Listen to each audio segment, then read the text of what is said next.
Welcome back to Blurred Summits. Today, we're joined by Patrick Koch. Welcome. Thanks for coming today. Yeah, no worries. Good friend since what, junior high? Yeah, I think we were just talking about like grade 8.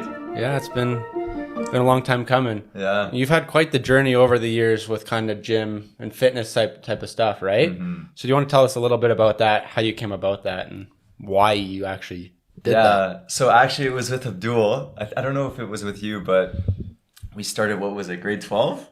It was grade 12. We used to play ball first before the gym. We used to always play basketball. And I remember it was during spring break.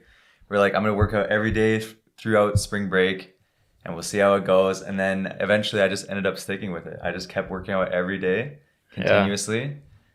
And now we're here. I don't know about you guys. Have you guys been like a little bit consistent with it? Not as much as you. That's the thing. Hey, we both started together, and then you stayed consistent with it, and then I fell off of it, and then I came back, and then fell off of it. Yeah, but I think it really helped me with like, I don't know. I was like, to be honest, I wasn't too academically smart. I didn't try too hard in high school, especially, and it really gave me something to do. It didn't make me feel like a waste man, you know? Yeah. Before I'd just be like playing video games or just like messing about, like doing whatever, but with the gym, it gave me like something to do with my life, and then track your progress over time. You know, I'm like actually doing something with myself. I'm improving, you know? Yeah. What do you think? Was there a big learning curve for you with the gym? Oh yeah. I'm still always learning. Yeah. Like, there's always stuff to learn, and I still haven't figured it out completely. Like there's a lot of stuff, diet, you know, how to actually train properly, different types of training. Yeah. So. No, that's fair for sure. And then did you see like with the gym, did it have an impact outside of just the physical? Like you got physically stronger, but did it help you out mentally? Did it help you out, you know, with other people, that kind of stuff? Yeah, I think it does give you a little bit more confidence. I would say the biggest thing though is like kind of like giving me meaning to my life. Yeah. Because like that's like the main thing for me now. And before I didn't really know what I was doing, you know. I was just a young high school student. I was just doing whatever, like I said, and then with the gym, it just kind of gave me like some purpose and made me feel like I'm actually doing something, like working towards something. Was it easier to do the gym with someone, or did you find it easier to do it just by yourself, lone wolf that? I definitely think it's a lot easier to go to the gym with someone. Like you get to talk to someone, but to be honest, like now I usually work out by myself, but I like having people there to talk to, like in between sets. Because like a lot of the time personally, like I rest quite a bit. I know Hudson, like you do some like high intensity stuff. I used to. I've kind of moved away from that, but yeah. I like to rest a lot, and just talking to people, you know, while I'm at the gym, it makes it a lot more enjoyable. And I think definitely for beginners, it's important to have like someone there to like also like push you, but also make you feel like more comfortable. Because like when you're getting into the gym, it's very, you know, like intimidating. Yeah. Like there's a lot of big people there. A lot of people, they won't have like good physiques when you're coming in, and you see all these jacked up guys, like especially at Good Life. I don't know about why I say it too much, but Good Life, everyone there's like, you know, there's girls in the washroom and everything, and they're all just so jacked up. So yeah, it's intimidating when you first get in there. How long did it take for you to lose that intimidation factor with the gym? Like, was there a point where you noticed that's like, hey, I don't really care anymore. I'm just here to do my thing, or? It's still not gone, to be honest. Like these big guys. I was talking to another guy at the gym recently. And he wasn't too big. He's like a little bit shorter than me, but he's like pretty strong. And we were just talking about like some exercise he was doing. He introduced me to his like big juiced up friend, and he was like coming out here with like 20-inch biceps, and I was like, hi, nice to meet you, you know? Like that's still intimidating for me, especially, I don't know, maybe I'm pretty a competitive person, but I always like compare myself to others. And then if I see someone's bigger than me, I'm like, oh, he's better than me, you know? Yeah. And I just automatically get intimidated. I guess, does that push you, though, to work harder at the gym then? Definitely. Seeing people that are, like, stronger than me, bigger than me, like, leaner than me, that always makes me want to improve. And I think that's also, like, a thing. It, like, brings it... So you can never be satisfied with your physique. Yeah. If you see people that are, like, better than you. Do you think that's a good thing or a bad thing, though? I think it's a bad thing. You think it's a bad thing? I think... maybe not so much in the gym, but I think definitely social media.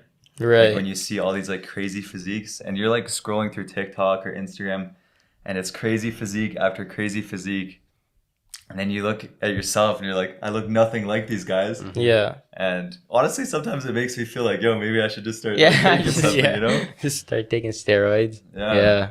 I mean, I've honestly considered it. And I feel like a lot of people who take the gym seriously do consider it. But Yeah, that's the thing. It's like you join the gym because it's like, oh, it's healthier, right? No. It's like, oh, this is, it's better for your body to be stronger, to be that kind of stuff. But then it kind of leads you down this path.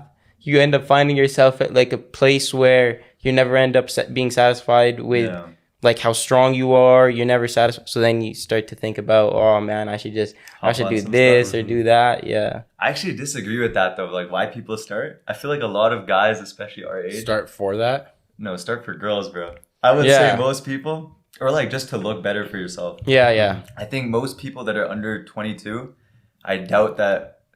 I would say maybe 10% of them start for like health, bro.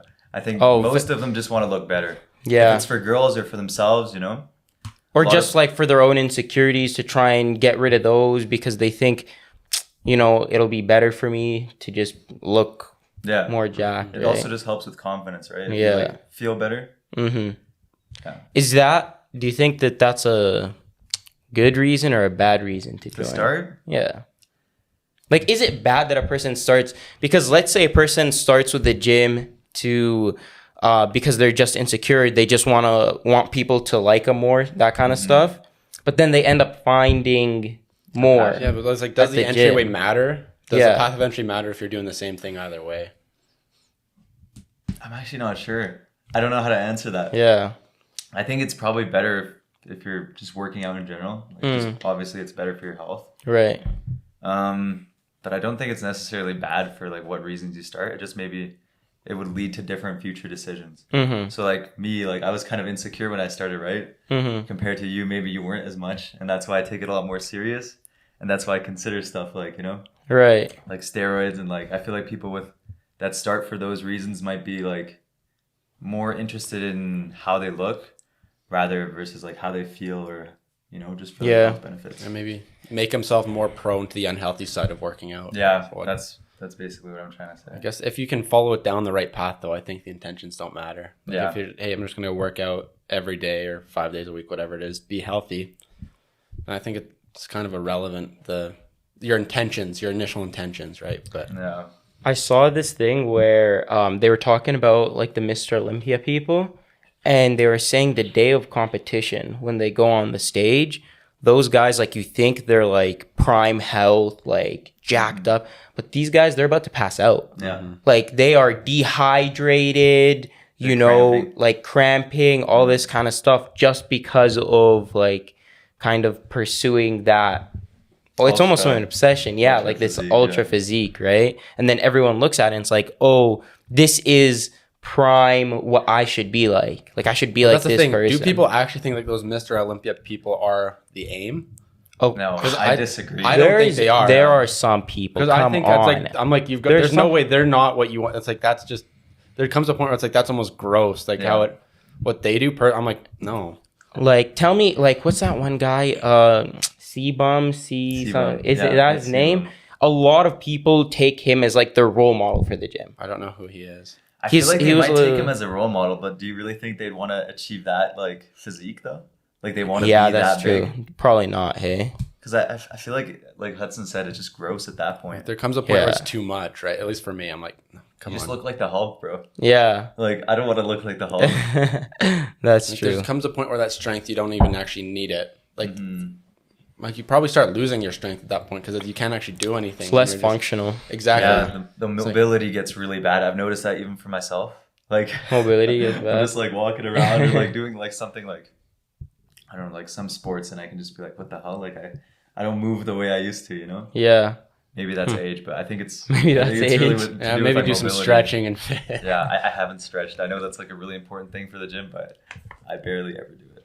I have a different philosophy on stretching, bro. I think stretching is garbage. Yeah, I know. Really? If you told me that many times. if you do like strength training, Yeah. stretching, like you should do like minimal stretching, like basic, just maybe some quick like arm rolls, something like that. I'm not Because saying to get going like after the fact. like stretch Not after to, the not fact. warm up stretching, like Yeah, because warm-up flexibility stretching is actually bad. It's I find bad. it. I don't do it either. But I'm pretty sure I read something. Causes injury. Don't quote me on this, but I think it increases the chance of injury. No, especially if quote you do me on this, especially bro. if you do static stretching Yeah. specifically, right? Yeah. I think dynamics meant for like warm up. I mean, if you do dynamic stretching, it's not as bad. Like I think it's fine. But like after the fact, I'm saying like you stretch for mobility, not to warm up, like to increase your range of motion and all that sort of thing. I don't do that. I've been meaning to. But I think that's kind of necessary to at least use what you got, right? Yeah. Like if your back tightens up, you need to do some stretches to loosen it up a bit so you can actually get mobile. Have you ever thought about calisthenics? Yeah. I actually do train like a little bit. Do you? Because I wanted to, I don't know, it just looks kind of cool, right? So Dude, the movements are kind of cool. yeah, I wanted to try, I'm not too sure what it's called, but like you hold yourself up on like a pole and then your body's like, Oh, the flag pole. Yeah. not the, Yeah, it's a called flag Like the one pole, where 'cause you're you go sideways? No, the one where you're literally just, let's say I have a bar here and then my body's just like this. Like a Like planche? you're just holding the bar Planche, right in yeah. front of you? Yeah. Oh, exactly. okay. That one looks really cool, flagpole. And I know how to do muscle up, so that was like, I find those pretty cool. Because I feel like most people can't do those. Yeah. I think that's the ultimate show of functional strength. Yeah. That's what calisthenics is. I agree. And I think a lot of people that do calisthenics, they actually have like better physiques. Because I feel like you hit different muscles that you normally wouldn't hit. If you're doing like bench press or squat. A lot of core as well, right? Involved with that. Yeah, So they that's have true. Crazy abs. Their too. abs are ridiculous. Yeah. Those guys are shredded. Like, if you look, like their muscles aren't as big, but they're super lean. That's what the goal strength should be personally, is towards that side of things where you're lean, functional, but strong at the same time. Yeah. Yeah. And you'll probably outdo almost probably 70% of the guys who are just walking around like big and bulky, right? You say, hey, let's go do some legs, or even then you'll cruise it. Even if you do bench press, you probably got a good chance of. Yeah. I mean, even though they've got more muscle, They might be stronger and pound like per pound, something- you'll be way stronger if you're lean than you Yeah. are if you're That's that true. big muscle thing, right? Because weight, I guess, to be super strong, you need more weight, Yeah. which is kind of weird. But it's like, hey, just Yeah. bulk up to then I could push more weight. Like if they have bigger muscles, they'll be able to bench more than you. But like, I want to Will talk they- about bulking, but I want to just get your opinion on this first. Did you say you Okay. don't agree with stretching after working out? I don't agree.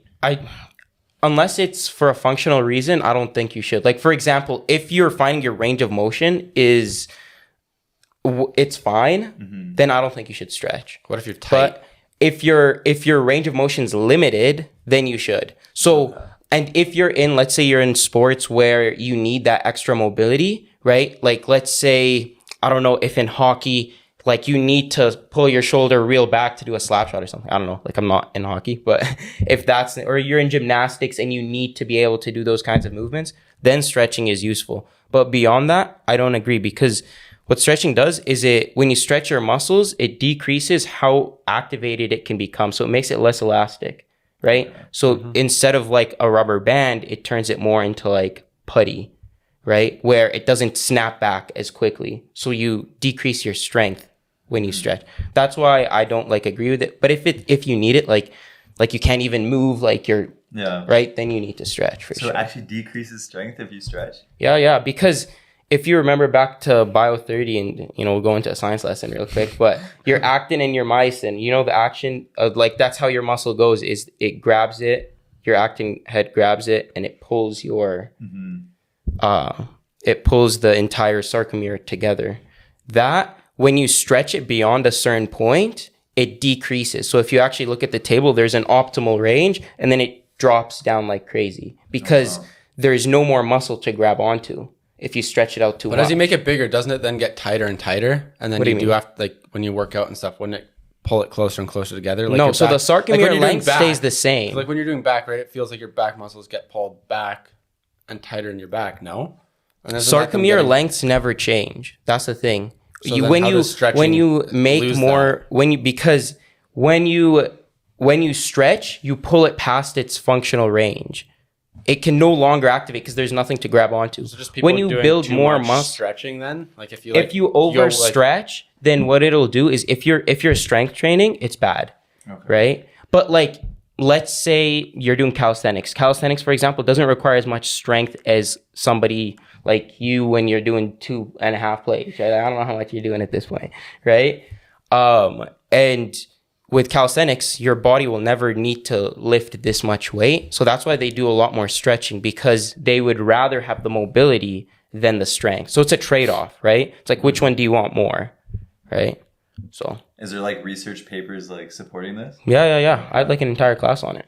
Just like that specifically? Like the entire class, like a good 50% of the class was just talking about the muscle sarcomere, right? And everything about it. It was talking about what's the optimal range, all this kind of stuff. So that's just how it is. Okay. I actually never knew that. That's actually interesting. Yeah. But so bulking. Yeah. Okay. I'm excited for this. I know you're very pro bulking. Yeah. I mean, honestly, so basically ever since I started working out, I've gone through every year phase. Bulk, like really bad bulk in the winter, and then cut really bad in the summer. Very unhealthy, by the way. And when do you start cutting? Honestly, just maybe like 3-4 months before summer. It really depends. So like February, March then?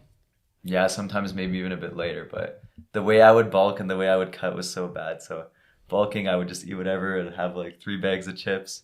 Like maybe like those snack size, or like a full bag of chips.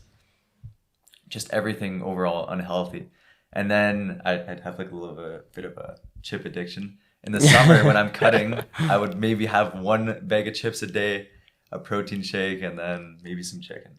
You just go straight calories. You wouldn't care about what the contents were? Yeah, previously. Now I've changed and I've gotten really into diet. But I think overall, cutting is just a bad idea. I think you should not cut. Ever.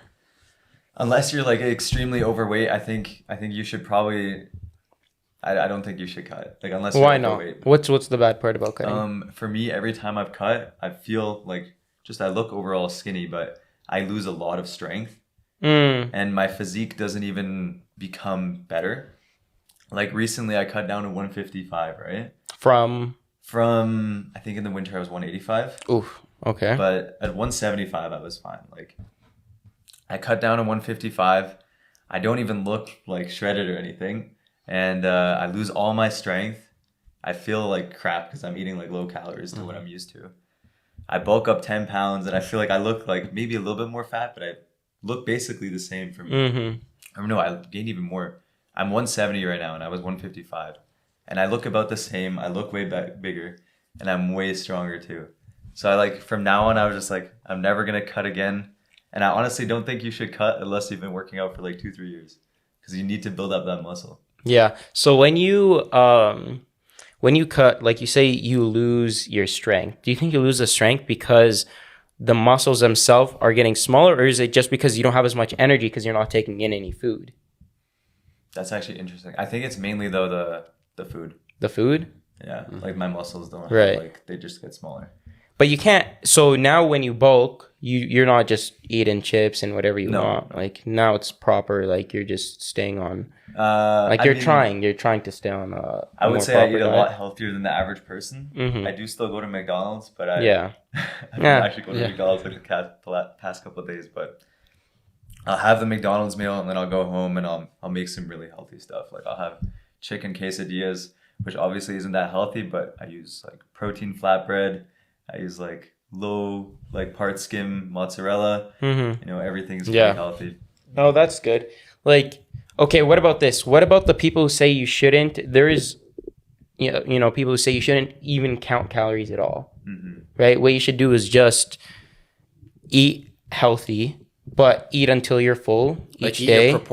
Eat proportions, but make sure that your food is, you know, you have your equal amount of rice or like carbs to protein, double the veggies, and just eat that. And then once you're full. Don't bother counting the calories. What do you think about that? I personally disagree. I mean, like a lot of people that work out, they know about how much they should eat. So I think if you know what your diet needs to be for your goals, then you don't really need to track anything. But I think if you don't know how many calories or like, let's say macros, for example, you don't know what your macros are and you just eat whatever, like you're not going to achieve your goals as optimally, right? So I think if you're not aware of your dietary needs for your goals, then you should be tracking everything. Mm-hmm. And how long did it take you to become aware? I don't even know if I'm fully aware yet. I'm just like experimenting right now because I think I started maybe like, honestly, probably maybe 5-6 months ago. Properly dieting. And you'd be surprised. So like the research shows, I think it's about 1 gram of protein per pound of body weight. Have you heard something about that? 1 gram per pound. I don't know the per pound. I know per kilo. You're saying per day? Yeah, per day. So then what was your... Mine, I think, but mine's per kilogram. So per pound, it's a little bit different. So this is about half. It would be roughly half. Okay, yeah. Because mine, it's, I think they say around 1.6 to 1.8 grams per kilogram of body. Yeah. So that seems about right. Yeah, roughly the conversion. But yeah. That's actually less though. Could it be roughly, because if you're going 1 gram to 1 pound... It'd be 2.2, no? Yeah, exactly. It'd be 2.2 per kilogram. 1 kilogram to 1 pound is... I think it's 2.2. It's 2.2. 2.2 pounds to a kilogram. Okay. Yeah. Dude, the coffee made my mouth so dry. Yeah. Oh my god. That's why Abdul stopped doing that. I know. I used to drink coffee all the time on the podcast, and then I just be like it's just, you know. Oh my god. Also, Brooke was calling you out for drinking those very berry drinks. Dude, those are so nice. He said it made you look fruity. So, wait a minute. The strawberry refresher from Starbucks. It's like this. It tastes so nice. They're just straight caffeine. That's all they are. Yeah, but anyways, they're not probably good for your diet. No, just they're straight terrible. caffeine and sugar. Yeah, that's all it is. But okay, so back on the protein. So the 1 gram per pound. Yeah. I think that's like at least what I've read online is like the optimal range for increasing muscle. So that's what I've been sticking to, and you'd actually be surprised at how hard that is to achieve if you're not taking protein shakes. It's hard. Yeah. It's a lot. That's why it's like... Well, even with protein shakes, that's not easy, right? Because a protein shake will be what, like 30? Depends how much you take. Well, like 3 or 4, you know? Oh, I guess like the ones that I'll do, like I think it's probably roughly 30, maybe 40 grams of protein in like one serving. Yeah, add a little bit of milk and you got like... 50, I guess you add milk on top of that, yeah. So yeah, actually that's not too bad then. Yeah, but then the thing comes in again, like how much whey protein do you want to consume? And is that even like good for you? I think it definitely is better to eat whole foods. This is another thing that a lot of people don't consider. It's how much are you absorbing? How much protein are you actually absorbing from certain foods? So for example, not to trash on the people with like vegan diets, like there's a lot You're gonna trash on the people with vegan diets. Like people who go for vegan proteins and stuff like that, and they say, "Oh, I can get all my proteins from spinach," for example. Yeah, like spinach has a lot of protein in it. Fine. I mean, have you seen Popeye? But he's big, bro. Like compared to any sort of red meat or chicken or any animal-based product, you're not only is it considered not a full protein because spinach misses out on a lot of even any plants, no beans, no nothing will give you full protein like meats do. And on top of that, how much are you absorbing from it? So let's say you consume 30 grams of spinach versus 30 grams of chicken. You're going to end up absorbing maybe, I think it's 20 grams of real protein from that chicken. Even though it has 30 grams of protein, your body, it's not 100% efficient. So from the spinach, it's probably half of that. So you're only taking in 10 grams of protein. So it's like you need to, if you go for a plant-based protein diet, you need to consume double or triple the amount of protein just to hit the amount of absorbed protein. Right? So it's a whole different game. Like whey proteins, that's why they say whey is the best kind of protein to get because it has the highest absorbance of any other protein powders, right? Just to go for a whey protein. But even that is not as good as, natural foods, like just to eat the protein from a meat. Yeah, because I think you get a lot of different nutrients from the whole foods as well. Yeah, and that's exactly, like beyond the proteins, you get a bunch of other stuff to go with it, right? I feel like, when you have like a protein shake, it never even fills you up too. Like you'll say, hey, after the gym, down a protein shake, and they'll be like, fuck, I'm still hungry. It just, dude, and some of them don't even taste that nice, man. I mean, the one I've got is pretty nice. Is honestly, like, I think the best way to go is just get the cheapest protein powder. And make sure like the macros like fit your needs too. But I mean, a lot of them don't taste too great. Don't get the full super sugary ones like Abdul was on at one point in time. This guy always trashes me for that. Bro, it was the one that Fred was on, bro. Fred was the one who recommended it to me. Yeah. Bro, the thing is they changed up their recipes. So Synthesix, like obviously it has like some sugar. It's probably not that healthy. But I used to be on it. It tasted delicious. It was so nice. God, yeah. This was the best. It did not taste like protein. It tasted like pure like strawberry milkshake. That's exactly. Well, it's funny because I like. went to go pick up. I was like, okay, I'll go get some protein when I was trying to get back into it last year. I was like, hey, Abdul was talking all this talk about is. I'm like, what is it? I was like, okay, I'll go get that. I walk in and he's like that. He's like, one, we don't have that. Two, that's meant for like little kids. It's got all the sugar and stuff in it. So he's like, okay, do like these. I think it was like an isolate sort of thing. And I'm on that one. It works pretty good. Yeah. I think it's talking to the people at the stores is a big thing because they know what they're talking about when it comes to that sort of things. I mean, I guess it depends who you go to. Maybe. Like at the this guy, King or like something. Yeah, like that's where I went and yeah. they knew what they were on about. So I said, hey, do this, that. I'm like, okay, bet. Yeah. These are best options. Pick out of these ones. Pick whatever you like. I'm like, okay. There's also like a lot of good information online. Also a lot of bad information. But I think as long as it just has like high protein, low calories, if you're looking to lose weight. A good proportion of protein in it. Like sometimes it'll be like 30 grams a scoop, but then it'll be like 18 grams of protein in that scoop. Yeah. Like and not a bunch of sugar. That's like, another big one too. Yeah. So then that's just not good for you. All that sugar. I mean, I've honestly, I used to be like no sugar recently, right? And then I heard a lot of people take gummy bears. Have you heard about that trend? What? Where they take gummy bears at the gym or like after There's the like gym? energy. Yeah, something about like sugar helping the absorption of protein or like the glucose in it.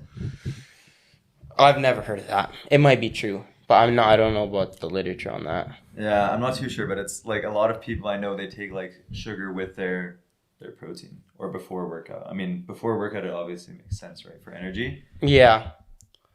Yeah. Like just taking in any sort of sugary carbs before a workout will give you energy. But I think it's something with the insulin spike. I don't really know what it means, but Just if you take in a lot of sugar right away, then your body's gonna pump out a ton of insulin immediately to compensate for that because it needs to take in that sugar. It can't leave it in your blood. It needs to pull it into the body, right? So it pumps that insulin. Maybe something to do with that and like muscle protein synthesis. I'm not too sure. That's why I was thinking maybe sugar might be actually valuable in a protein shake, but I think it's probably better just to eat a banana or something with it instead. I think it's still like that thing where at certain proportions it's good, but then once you get a point, then it's just excess and not really helping you out. A life hack is before your exams, eat your gummy bears or like eat chocolate, like eat anything that's super high sugar because that helps your brain output like crazy, right? Yeah, it helps your brain move a lot faster. For how long? Well, you don't need it to be long. Just do it right before your exam. Your exam's a few hours, maybe an hour, 2 hours. What if you cut it halfway through? You lose it. Lose the sauce. You'll lose your the gummies sauce. with you. Just Can I put a couple of answers on the package too? Yeah, that's funny. Okay. Do you guys want to talk about supplements? Yeah, let's talk about supplements for a bit. I want to go over the main three that I think most people would agree on are very important. Okay. Which is caffeine, Okay. creatine, and protein. So we kind of just covered protein, right? Yeah, I mean, I used to take creatine. I used to take creatine. Let's cover creatine. I haven't taken it in a bunch of years, creatine. but Yeah. I didn't really see too much effects from it personally. Before we say anything about creatine, what are your thoughts on it? Is it natural? Is it not? Is it cheating? I personally think it's okay. I think it's nothing. I don't have it against anyone who does it, but I think that there's a lot of hype around it. Unlike hype that's like, meh. Like I don't, a lot of people overconsume creatine to the point where it's not helping you at all. You're just peeing it out. Yeah. Right. It is doing absolutely nothing for you, and they would better spend their money on other supplements. Right. That's my personal opinion on creatine. Plus, yeah, that's pretty much it. Yeah? Yeah. What do you think about creatine? I mean, personally, I just take it just because if it gives me an edge, it gives me an edge. Haven't really noticed any significant changes from creatine, but I do still take it daily or try to take it daily. Do you take it pre-workout as a part of your pre-workout or post? Pre-workout. Okay. Pre-workout. But I think it's anytime like right before or after your workouts, like the optimum time to take it. Yeah. Yeah, I've heard that post-workout it's helped a lot of people. That's when I took it, was post-workout. That was back when I was playing hockey and stuff, but yeah. I don't know. Couldn't tell you the last time I took it. I think I still have it in my cupboard, not gonna lie. But it gives you a good pump though. Right? Creatine, yeah. It like after you go to I think that's why a lot of people take it before the workout because they feel like it helps them with Is their that really pump. creatine or the pre-workout with it? See, With the pre-workout, like a lot of pre-workouts have creatine just built into them now. Yeah. I don't understand necessarily why. That's the thing But- that triggers me, bro. Like that actually triggers me. is what they just start blending stuff. Yeah, because I buy creatine by itself, right? And I feel like a lot of people probably buy creatine by itself, and then I take a pre-workout and there's already creatine. Yeah. Now I gotta like measure. How many grams of creatine do I have to take? On top Yeah, of that? I intentionally got a pre-workout without creatine in it because I was like, You bro, pre-workout? I don't do that. yeah. Actually, I'm not a pre-workout. I really want to guy. get into pre-workout. This is like a really. Let's talk about pre-workout. So, Let's talk about pre-workout. do you guys know Derek? More plates, more dates. No, I'm not really into that. What? He's like the big steroid shoulder guy. Oh, okay. Basically, he has his own pre-workout, and like everyone on YouTube thinks he's like the smartest guy because he's very like. Wait, He's who's in, like, this guy? kinesiology. He's some YouTuber, Oh, okay. but he's like a kinesiology graduate or something like Yeah. that. He just sounds very smart, and he like looks through a lot of research papers and he explains them to like his viewers. And he has his own pre-workout. He has an hour-long video about his pre-workout, just explaining every ingredient. Mm. And I bought it. It's like $50, like super expensive, right? Ooh. And it was $50 when I bought 3 tubs. I split it with some friends. I take it and I'm like, okay, this is nice, but it's like nothing crazy, like not that much like different than C4.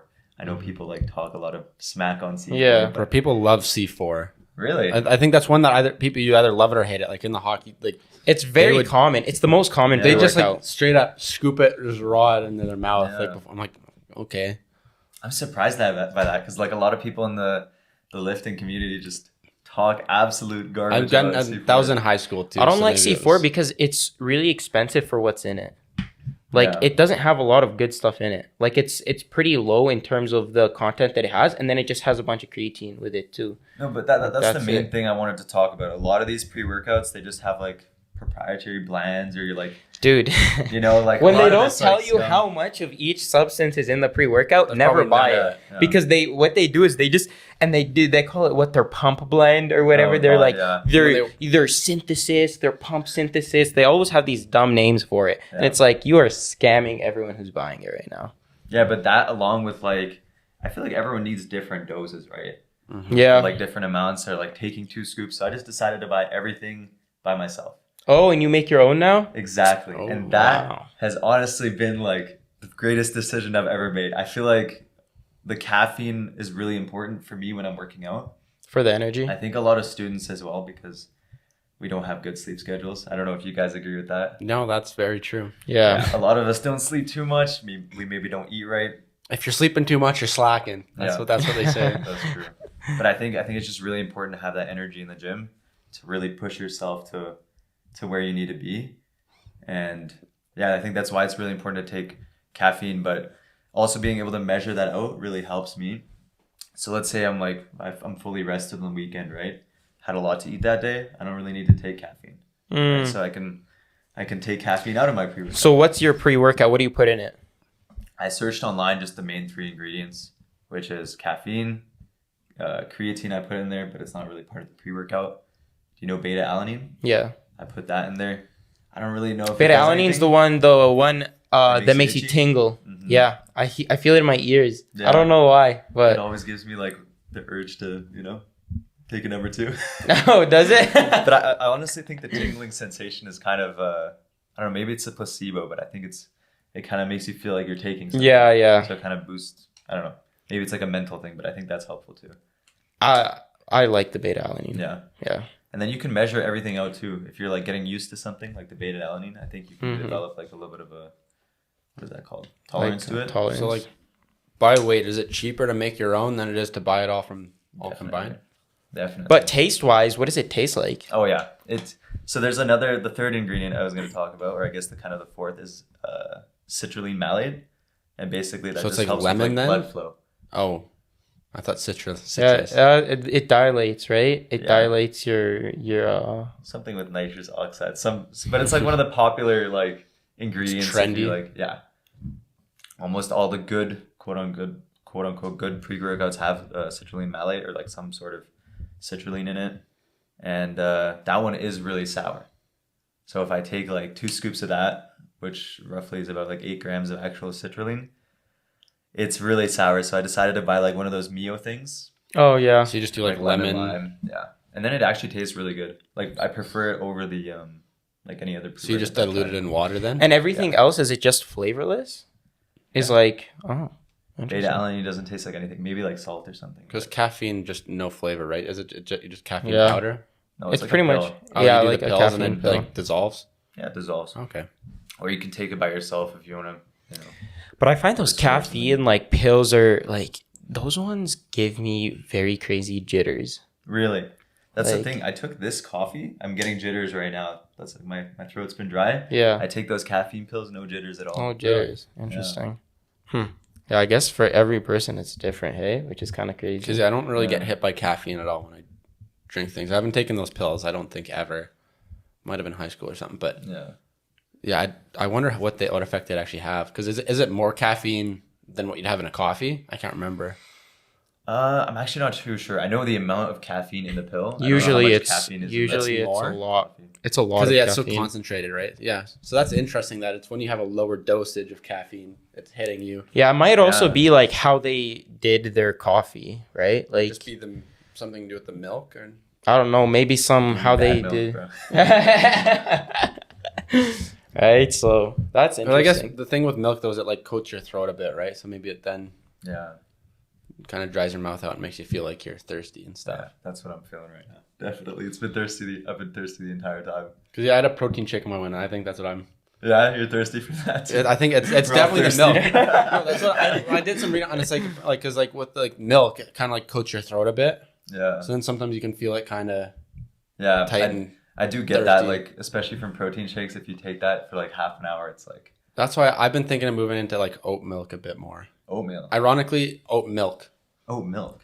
Ironically, Aren't you allergic to nuts? I'm kidding. I wanted to make a joke so badly there, bro. oats are not milk. Or I'm oats are not kidding, I'm nuts. kidding, I'm kidding.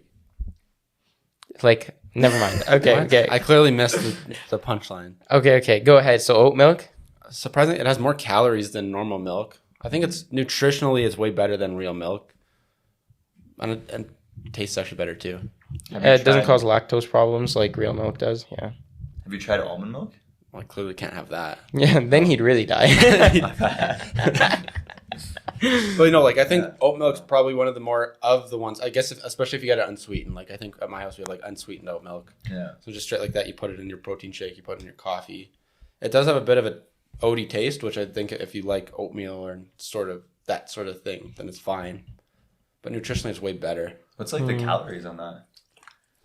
I think what in a cup of milk, it's like 110, right? 100-ish, 100. I think for skim maybe it's like 90.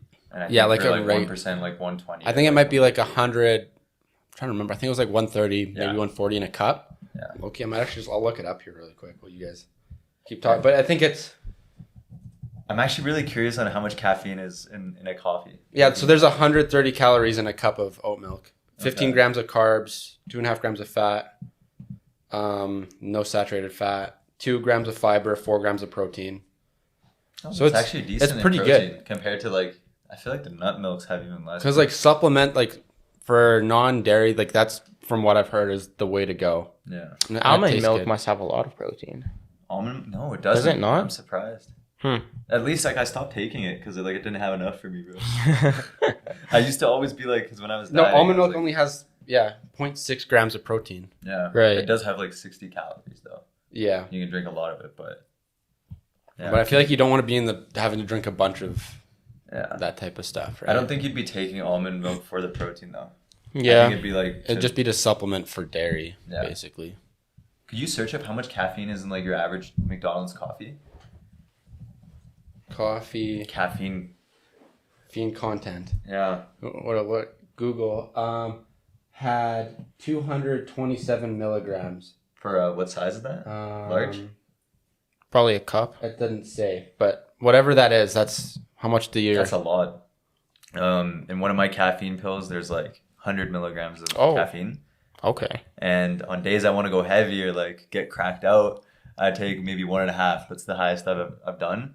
And that already gets me like, you know. But to going be in the fair, gym. you're also taking the caffeine with the other things as well this that are says- already like like you said, the beta alanine, even maybe it doesn't have a real energy thing, but the placebo in it just makes you. So yeah, this says in a 16 true. fluid ounce cup has a total of 145 milligrams. A 16-ounce cup? 16-ounce cup? That's like that. Isn't that what that would be like 16 ounces? No. Because like when I'm doing my protein shake, that's only 8 ounces of milk. And that's more than that. So it's like, that's like a large or an extra large. Like I think it would probably it's probably an extra. I think it's an extra. And you large. said that was how much? 145 milligrams. Oh, okay. Oh, so that would have maybe half of that. Maybe that, because that's like half milk. Yeah. So it probably only has like 45 maybe. Yeah. Not much. I think it might just be hitting harder because I didn't eat anything. Yeah, that's probably it. Hey. Yeah. But yeah, I do think caffeine is very important. I think that's honestly more important than taking creatine. For me, at least, I think different people react differently. To get the most out of your workouts? Yeah. I think getting a good workout in is really important. And a lot of the time, like, you can go to the gym, but you'll have, like, mental thoughts like, oh, like, you know, like, I could do, like, 2-3 more reps, but I feel, like, good enough. Or, like, oh, I could do, like, a few more exercises, but I feel like I did good enough. If you're taking caffeine and you have, like, a lot of energy, you're going to want to do that. Or like, it keeps your mind busy, so then it wants you to keep going? Yeah, also you just have more energy, right? So you'll be like, oh, I have more left in the tank. I can do more. And I think that overall, more volume. That's why I started taking pre-workouts for the mornings, because the morning workouts, I was finding myself, like, I just had no, like, will to push myself that extra inch. You know what I'm saying? And that extra inch sometimes, that's where all the benefit is, right? Is in those last few reps that you're doing when you're going to exhaustion and stuff.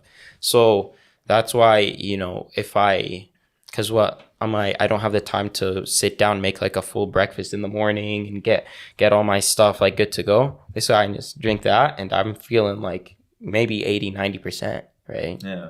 So yeah, I just try to make sure I eat something on my way to the gym. Yeah. I realized even on, I guess, worked out Friday afternoon, I barely ate anything all day and I was like, oh, how am I this tired doing this? Yeah.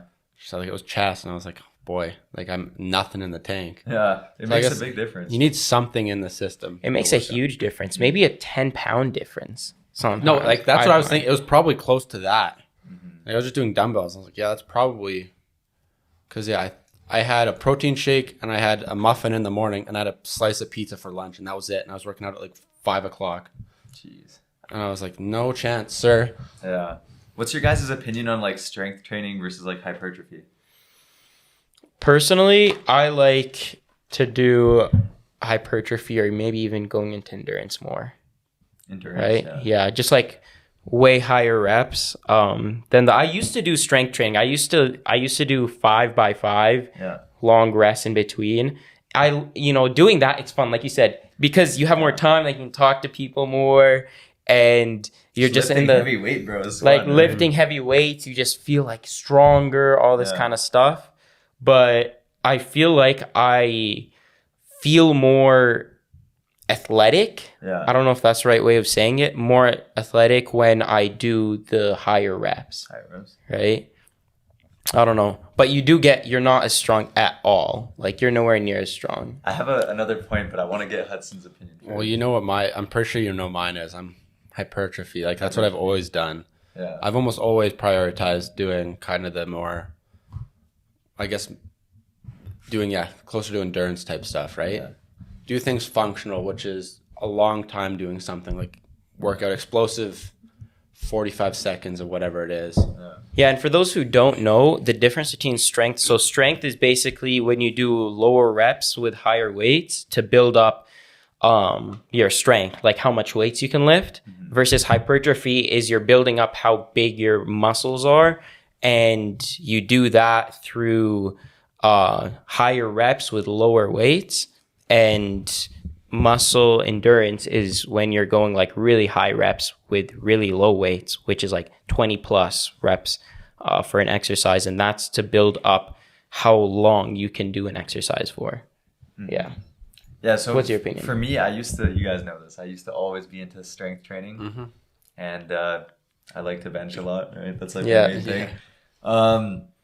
My shoulders just hurt. They're like permanently messed up now. Really? Like they're not like, I can still bench fine and stuff, but there's always like in some movements I'll have like cracks or something. Oh. You know, I just don't think it's like as healthy as they were before. Or are you just getting old because I have those same problems? Could be. Or maybe it it's could just also be sports or something.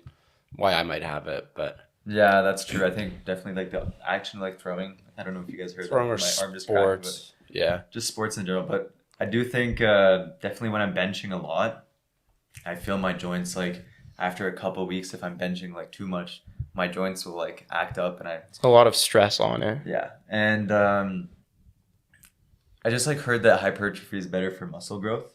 Like Salman, do you know Salman? Yeah, of course. I don't know if I can name drop, but he was basically going on about, bro, just like feel the muscle, you know, like go lightweight. I was like, bro, my arms are looking small. I'm benching too much to be looking like this. So I switched to hypertrophy. I started bulking recently, right? Previously, my bench was, I think, 275. So 2 plates, 25 I was like 160 pounds. Mm-hmm. And then right after I stopped benching, my bench fell like 20, 30 pounds. And that's why I was like, okay, I'm going to bulk. I feel so weak, right? Weak. I started doing hypertrophy. I hadn't benched heavy in 2 months. And then I go to the gym maybe a couple days ago, and I just do it with like ease, 275. And I'm like, what the heck? I thought if I stopped training like strength, I would lose it all. Right. But I didn't. So I'm not too sure what's up with that. But I think, I don't know. Hypertrophy builds more muscle. think, Like cross-sectional area, it makes your muscles bigger. Yeah. Plus, I guess when you're doing like Strength doesn't do hypertrophy, the effective weight of what you're doing increases by each rep, right? Yeah. So if you're getting to like those 12th, 13th, 14th rep, the effective weight is much more than what you're actually doing in reality. I don't know. I right? just 'Cause feel I also get more sore. Yeah, when I do I feel it hypertrophy. better. I feel better after like it's okay. I actually did this. I do think like recovery time increases. I used to like never like taking rest days. I still don't like taking them, but I try to take at least one a week now. Because if I hit chest, and I do a 4-day split, so I already get like a decent amount of rest time, but I feel like I'm just way too sore, and I just want to give my body more time to recover. Versus strength training, I felt fine every day. I never felt sore. Yeah, you never feel sore with strength. That's because you're not really tiring yourself out, why right? I used to like doing strength training was because first, I never feel sore. Second, I don't sweat as much, right? So after the gym, I don't feel like disgusting. So if I need to go somewhere, it's like doable. But now if I need to go somewhere after the gym, like I need to take a shower, right? Yeah. So, but I think I don't know. I found more personal benefit from doing the higher reps. And like kind of what Solomon's saying, which is concentrate more on the tension of the muscle and to really like squeeze when you're at the top of your reps for each single one, and then do that to exhaustion every single time. I think that goes back to what we were talking about earlier, where it's like when you're at the gym, your perception is big weights look super tough, right? Yeah. Hypertrophy does the opposite. It's like, oh, you're just doing that weight. Yeah. But then it's, hey, I'm doing it for... That's the one sad thing about hypertrophy. Is it doesn't look as cool. That's what it fundamentally does not look as good. It's like you're at the gym and you're like, damn, I'm really doing these low weights. Dude, that's the only reason I maxed out yesterday, right? Because, or no, it wasn't yesterday. It was a couple of days ago, but I was like, bro, I just want to like touch some heavy weight and look cool again, right? I was wearing my tank top. I was feeling big, bro. I did the 275, and then I hop over the dumbbells. Like I was like, yo, I'm gonna try the hundreds, bro. Yeah. Just gonna mess around today. Because doing hypertrophy bench with dumbbells makes you look. It's like, oh damn, this does not look very good. But yeah, I go like down to like 50s.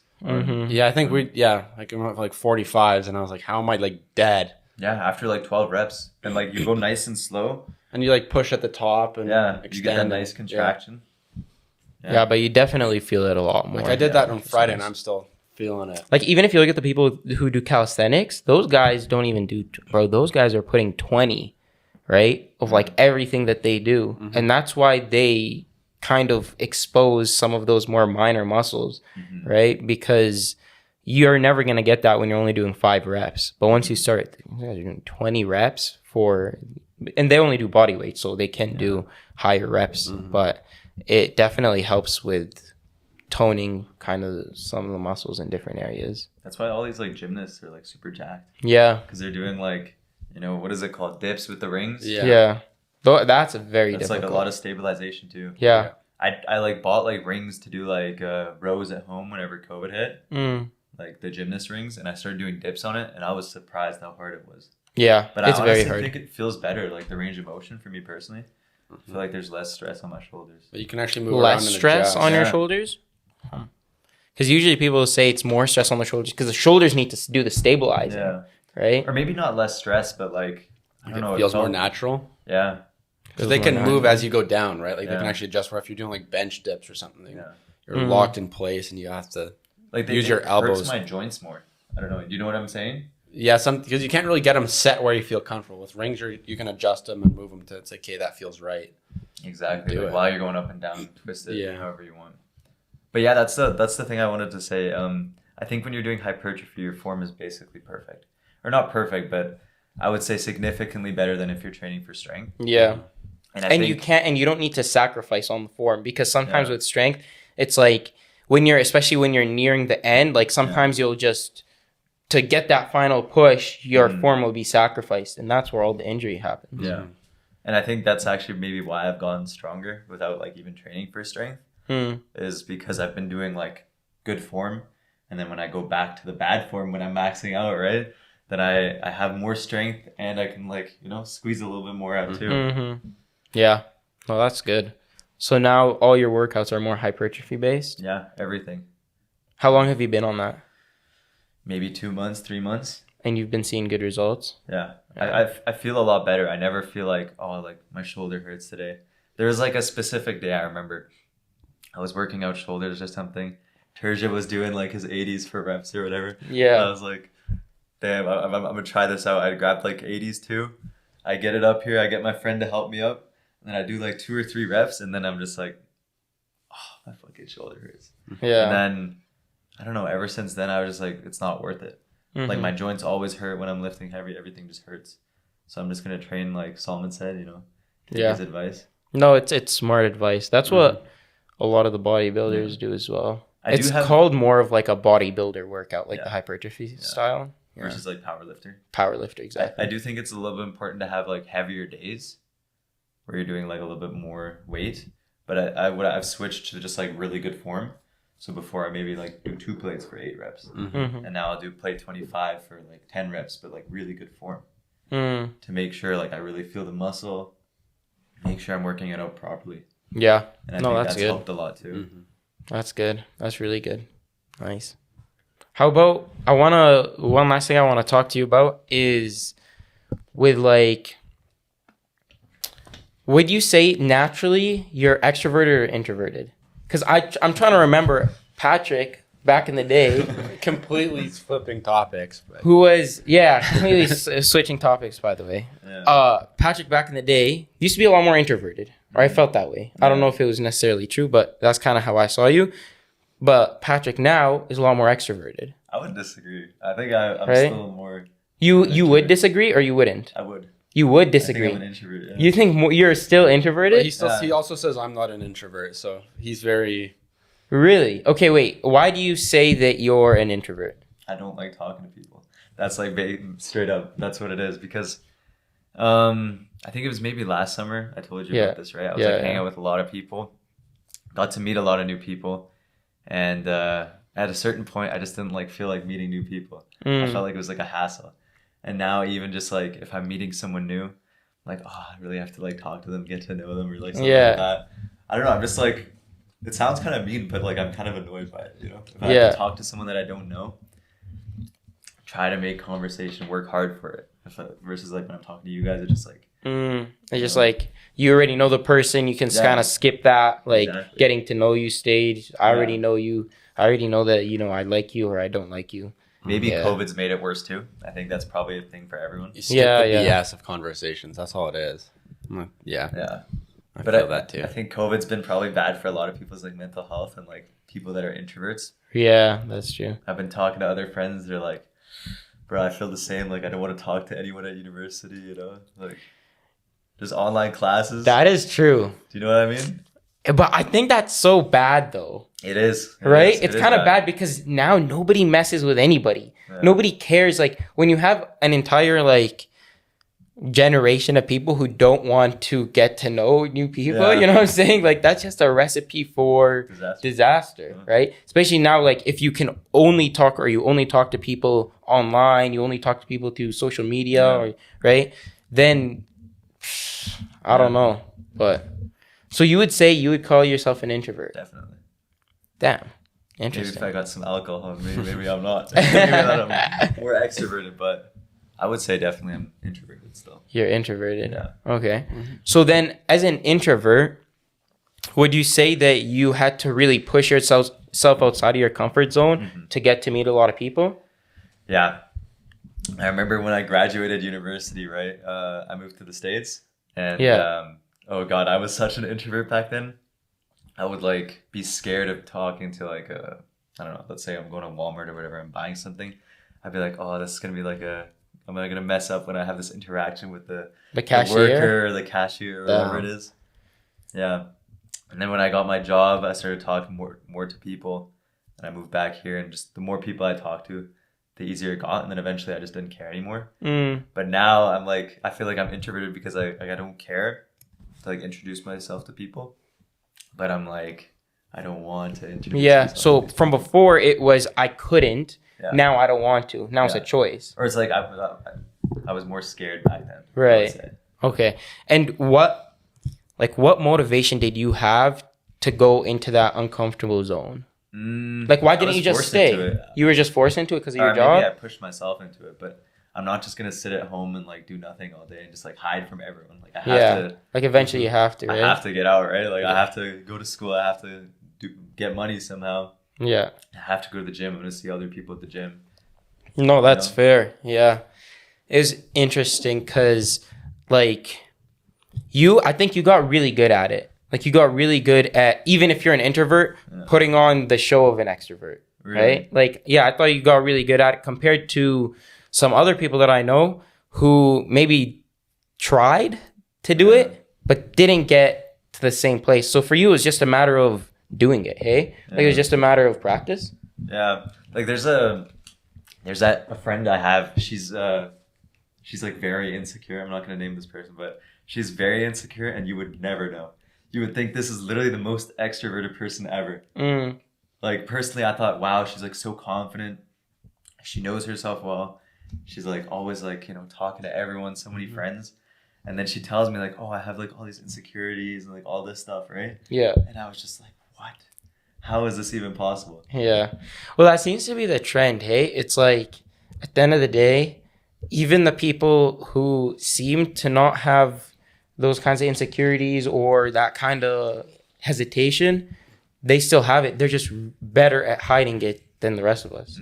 And I think a lot of that comes with like self-confidence too. Like being like shy around other people. If you're confident in yourself, you're not going to worry like, am I messing this up? What would you say is the number one thing to building self-confidence? I don't know. If I knew, I would have like ultra self-confidence, right? I think maybe like sticking true to your word. Like, let's say you make yourself promises. Make sure you follow up on those promises. That's a good one. Because a lot of times I'll find myself saying, well, I'll do this tomorrow. Or I'll do this like right now. Or in like 10 minutes. Or I'm going to do something. And then I don't end up doing it. So you're breaking the promises to yourself. Yeah. And how I'm going to act on certain things. So it's like if I can't even keep the word to myself, how am I going to keep the word to other people? Exactly.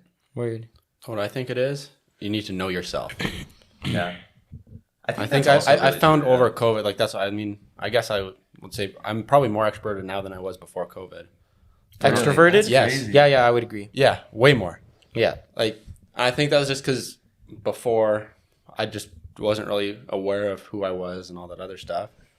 When you have all that time alone, at least I guess different than other people, I used to think about myself and think about what I needed to do and all that other stuff, be more aware of where I am. And then through doing that, then makes you know what your, I guess, insecurities are. Yeah. And therefore, it's not like there's something hiding that could come out and get you. You know what it is. Exactly. And as long as you admit to yourself, okay, these are the things that maybe aren't the best, maybe my weaknesses, whatever it is. And what's someone else going to say to you that's going to surprise you about yourself? Yeah. I feel like a lot of the thing is when you're scared to talk to people or being extroverted or whatever, you're scared that they're going to say something to you or view you in a way that'll put you in a negative spot. And then you'll be like, oh no, and then go hide in your shell. But if you know everything, or at least you feel like you know most of the stuff about yourself, what are they going to say or do that'll catch you by surprise? Nothing. Yeah. Then who cares what they say? Because if they say something that's maybe that surprises you, or that's you're like, that's not true. Yeah. They don't know what's going on, right? Sure, You know your truths. Yeah. So if they say something about you that's not true, you can disregard it. Yeah. And if you don't really know yourself, and it's like, oh, maybe that is true. And then you go in this whirlwind in your head of insecurities about whatever it is that they just said. Yeah. I think it's also impossible to have not like, you know how people are like, to be confident, you just can't care. I think that's impossible. No, I don't think there's a single person. You do have to care. I think it's just like to the level. It's just a part of our human condition. Like, imagine if you were a human that didn't care at all, you just would have do whatever you want. You would just die. Like, you know, historically, like imagine, you know, 100 years ago, a person just didn't care about what everyone else in his community thought. You would have just naturally, you know, natural selection, you would have got selected out of that, right? And so everyone who is here today has to care, because if we're in a community, you need your community to be able to back you up. Yeah. So you need to care about what they think about you, right? Yeah. It's just a part of who we are. But then, yeah, you need to value, is what they're saying about you true? And then that's where it comes down and selecting who that community is. Like, for example, if some random person told me, oh, you should stop doing this, or this is something like, this is incorrect of you. Man, I'm not going to care about that. But if one of you two was like, hey, Abdul, like that thing that you did, like, watch yourself, or that thing was probably not like so great. Watch yourself, right? Like, then I would care a lot more about it, because I care about your guys' opinion more than some random person who I don't know what they like.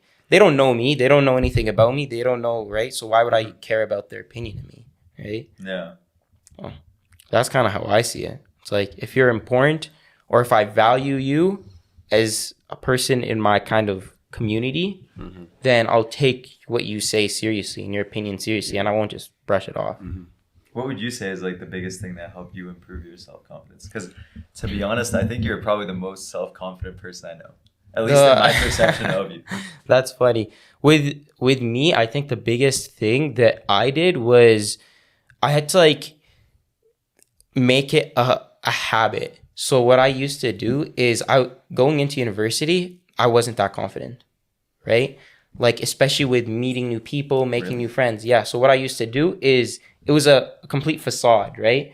This is what I used to do is, I would say to myself, it was like, I made it, you know, mathy, like mathematical, right? So I used to be like this.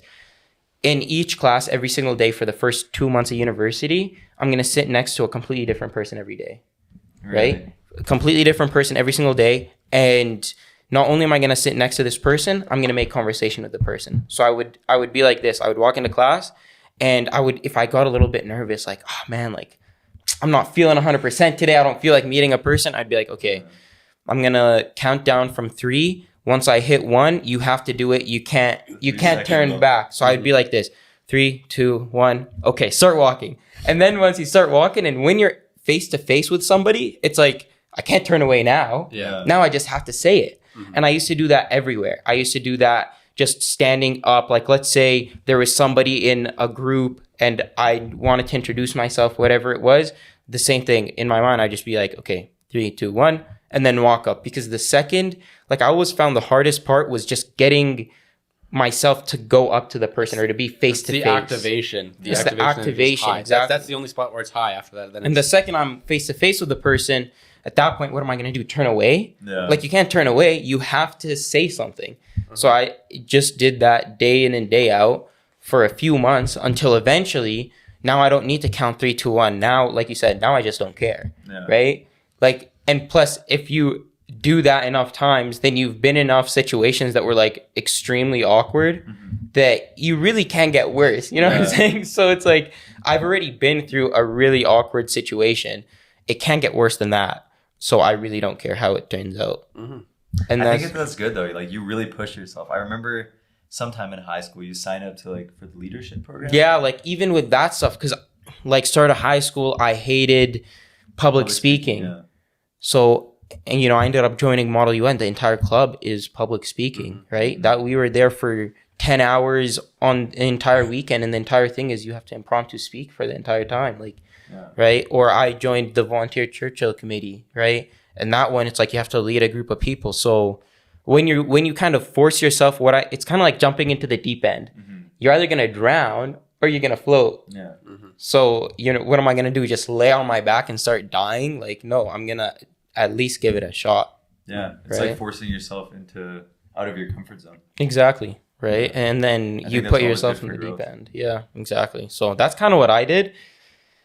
And I found COVID kind of regressed me. Yeah. Me you too, know? Bro. So now I'm trying to push myself back to just so I know that if I wanted to, I could. Because, it's like what you said. Back then, I didn't do it because I couldn't. Eventually, I got to a place where I didn't do it because I didn't want to. Yeah. Now I feel like I'm slowly seeping back into the place where I'm like, can I even do this? Do I even have the skills to do this again? So I just want to regain it just for the sake of being like, okay, now I'm not doing it because I don't want to do it, right? Now I'm not meeting new people because I don't want to meet new people rather than I'm too scared to, right? So that's like the biggest thing.